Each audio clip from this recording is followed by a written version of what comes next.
Suaramu nggak dengar, Mbak? Ya sorry mas, saya dalam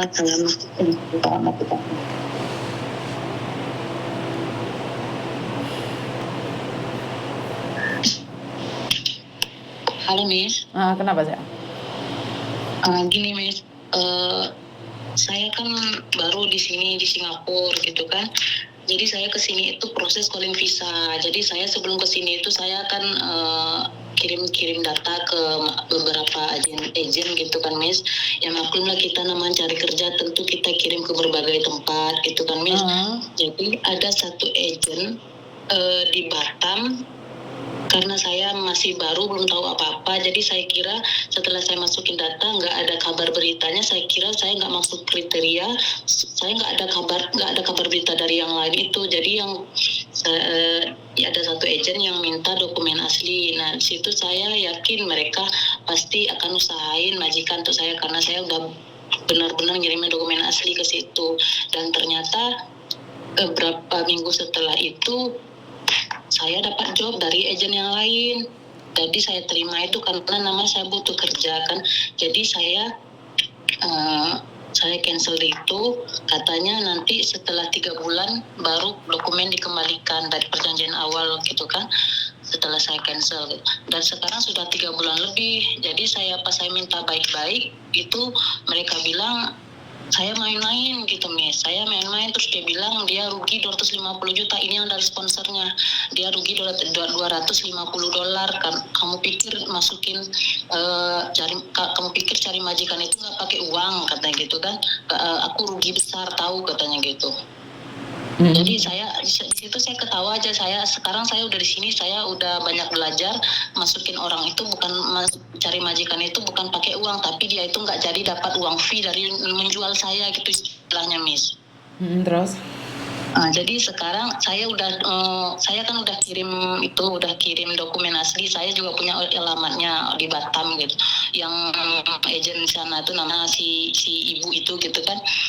Udah saya WA, udah saya chat baik-baik, dia nggak direspon. Saya telepon ditolak. Habis itu saya diblokir sama mereka. Sedangkan dokumen asli saya masih di situ. Suami saya nggak tahu kalau dokumen saya itu saya kirim ke Batam.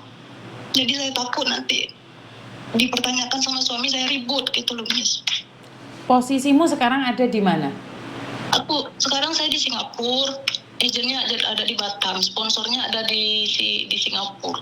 Sekarang saya diblokir sama mereka, dan saya cuma pengen dokumen saya kembali gitu Miss. Kamu di Singapura tapi dokumenmu ada di luar, tapi kamu bekerja secara ilegal? Enggak, saya udah proses calling visa Miss. Dokumen asli saya kan waktu itu masukin data untuk bikin paspor kan katanya itu pakai dokumen asli gitu ya. Jadi saya dapat dari yang lain, jadi dokumen itu dikembalikan setelah saya cancel karena job dari dia itu kelamaan gitu kan. Sebentar, saya nggak paham. Kamu itu ada 2 PT yang memproses kamu, terus yang bisa masukin kamu gimana? Bukan PT Miss, saya lewat calling visa Miss. Iya berarti ilegal dong. Kalau sistemnya Indonesia kan kamu tetap ilegal karena kamu tidak terdaftar di BP2MI. Oh gitu ya Miss ya. Terus gimana Miss? Ya kamu ilegal intinya. Kamu tuh legal di Singapura tapi kamu ilegal menurut Indonesia. Jadi kalau kamu ada sesuatu, Indonesia itu tidak tahu, datamu itu tidak ada di Indonesia.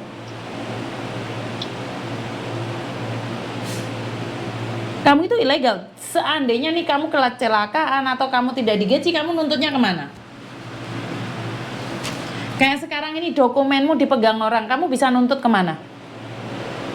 Ya nggak tahu Miss, makanya saya minta tolong sama Miss gitu, mana tuh bisa viralkan mereka gitu kan, biar mereka itu nggak nipu orang lagi gitu.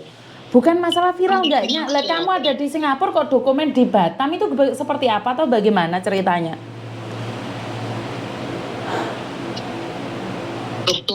Waktu saya daftar kan mereka minta ijazah asli sama surat nikah sama akta.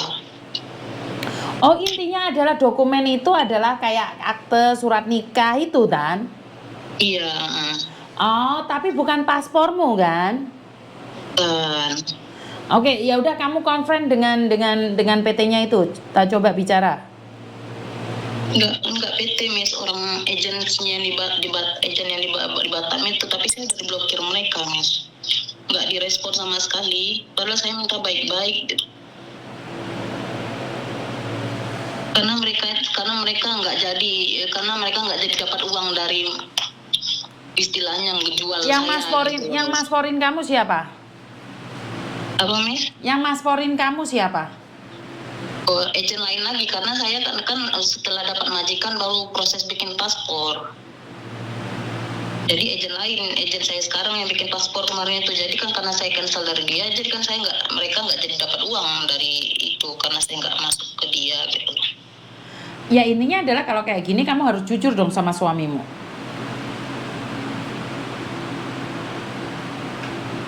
Karena ternyata yang disimpan itu adalah kakak, akte kelahiranmu, ijazah, bener nggak? Jadi kamu harus jujur dong sama suamimu. Kan suamimu kenal toh sama calonnya? Enggak. Lah kamu masuk sendiri, kamu kenal dari mana calonnya? Dari handphone aja sih, dari grup Facebook, TikTok gitu, saya cari kerja, cari info di situ, calling visa. Kamu nggak takut itu bahaya gitu? Saya kan baru, jadi belum tahu apa-apa nih. Bukan baru enggaknya, maksudnya kamu belum pernah tahu nih orang tiba-tiba ginjalnya diambil gitu, dicop kotot gitu, kamu nggak pernah denger gitu? Nggak kepikiran ke sana sih Miss. Terus kamu kepikiran nggak kalau datamu itu disobek, dibuang, kamu nggak bisa cari mereka, itu kepikiran nggak? Nggak, kepikir mereka amanah gitu Miss. Mana ada orang amanah wong kamu yang nipu dia? Kamu bilang mau cari dia, terus kamu cari orang lain, berarti kan kamu yang nipu dia. Boleh dikatakan seperti itu kan? Boleh dikatakan seperti itu ya, karena kamu di awal cari dia, setelah itu kamu melompat ke tempat lain, dan itu orang marah sama kamu, bener nggak? Tapi kan ya mungkin memang saya salah, tapi kan namanya kita cari kerja, kan kita masukin data kemana-mana gitu, yang mana tahu yang mana dapat duluan gitu Miss. Iya, tapi masalahnya kan datamu nggak perlu dikasihkan kalau kamu hatinya bercabang-cabang. Namanya kamu menikah dengan orang lain tapi kamu cari selingkuhan, bisa dibilang seperti itu dong. Data kamu kasihkan sama PT Pertama tapi kamu masih mencari info yang lainnya. Nah, apa yang bisa kamu lakukan adalah kamu curhat sama suamimu, karena kamu tidak konsisten. Menurut pendapat saya adalah saat kamu memberikan datamu pada satu orang, kamu masih mencari yang lainnya. Bener nggak? Ya, tapi awalnya saya masukin data itu yang fotokopi yang itu aja Miss, kirim-kirim lewat WhatsApp gitu Miss. Tapi yang ini yang di Batam ini kan yang terakhir gitu loh Miss. Karena yang dari sebelumnya itu nggak ada kabar beritanya gitu Miss.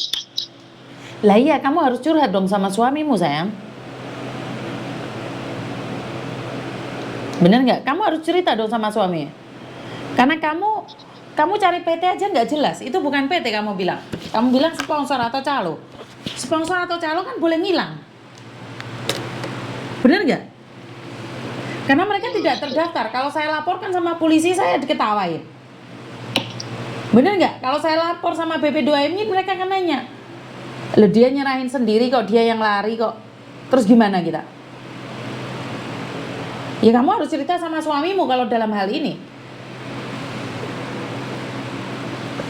Kan kamu sudah pengalaman ini, kamu di Singapura sudah tahu seperti apa dan bagaimana. Iya Miss. Jadi kamu harus cerita sama suamimu, biar suamimu yang datang. Biar suamimu datang ke PT tersebut, ke calo tersebut.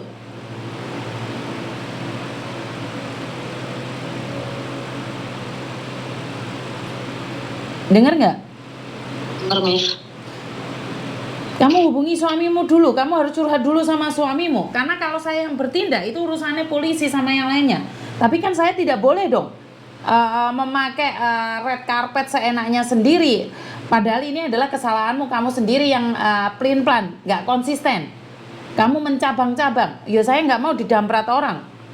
Sementara kamu mengakui salah nggak kalau kamu nggak konsisten? Menurut kamu benar nggak kalau nggak konsisten itu? Ya salah saya sih di situ Miss. Kenapa saya mau kirim dokumen asli saya? Nah betul. Di situ. Karena saya tidak ingin nanti saya kalau menolong kamu terus dibilang bahwa saya itu membiarkan orang tidak konsisten. Saya boleh menolong orang, tapi kan ini kamu merasa bersalah nggak dengan apa yang terjadi? Iya, Miss. Nah, kalau kamu merasa bersalah, ayo bicarakan baik-baik dengan suamimu.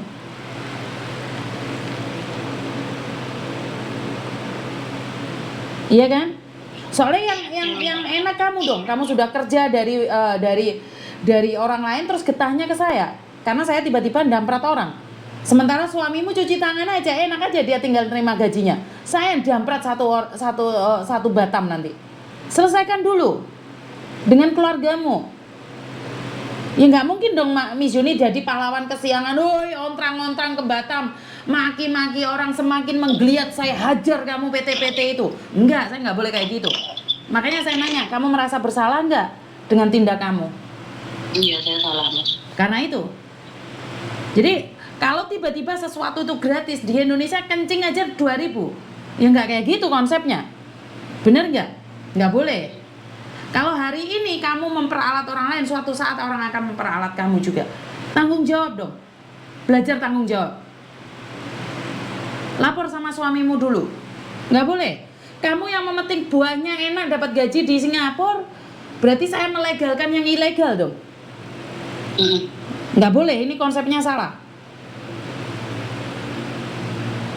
Jadi saya nggak mau dikit-dikit minta bantuan sama saya, terus suamimu yang menikmati uang gajianmu nggak kena getahnya. Saya tiba-tiba datang kena getahnya.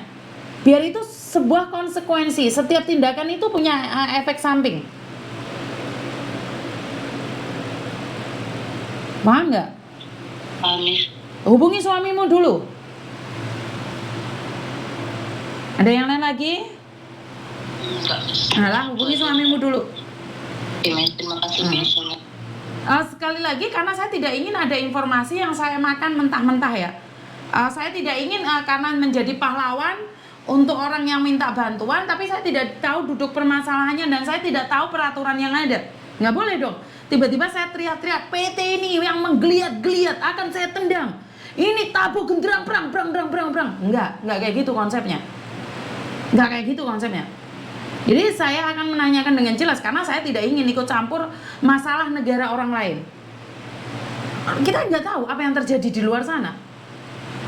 Terus habis itu saya akan datang meminta maaf, ya nggak lucu. Bener nggak?